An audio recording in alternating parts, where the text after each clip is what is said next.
Fritz Ascher's The Tortured from the 1920s is a really interesting composition, in large part because it speaks to Ascher's network of influences.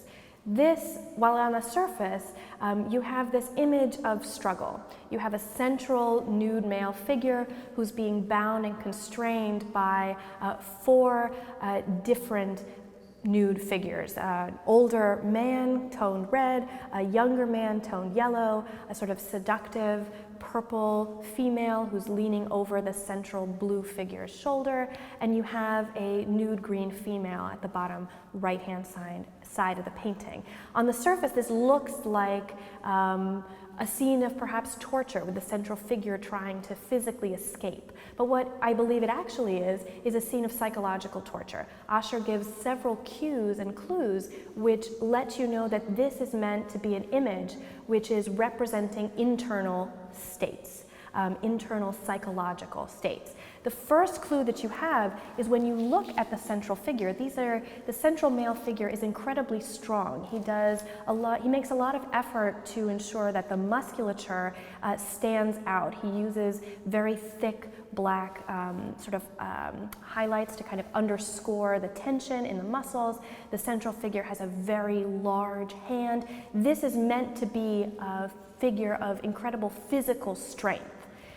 Given that, he seems like the sort of figure who would be able to escape these fairly loose ropes that are binding him.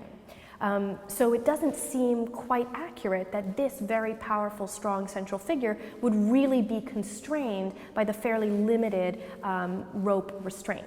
The second clue that Ascher gives that this is a psychological portrait of inner torture and inner torment is the fact that the central figure's eyes are closed. We're meant to sort of suggest that what we are seeing is a projection of the internal states of the subject. The other interesting clue is the fact that Ascher makes the very deliberate, conscious decision to render each of the figures in a monotone. The central figure is blue, the older man is red, the younger man is yellow, the first female figure is purple, and the other one is green.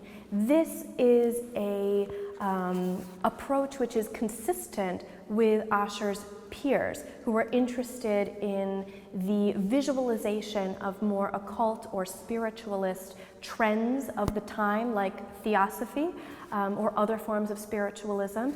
His peers like Edvard Munch, Piet Mondrian, and Wassily Kandinsky, these artists all engaged with how do you use color to express inner states, feelings, thoughts. So what these colors represented may perhaps be unknown to us in the future, but among his peers, including individuals like Edvard Munch, with whom Ascher was acquainted and who Ascher admired, this was a common way of working. You use solid colors to indicate emotions, feelings, psychological states. So The Tortured, while on the surface it looks like an image of an individual who is perhaps physically restrained, actually represents psychological restraint, a way for Ascher to visualize the mental and psychological processes and angst which perhaps he was experiencing or his central figure.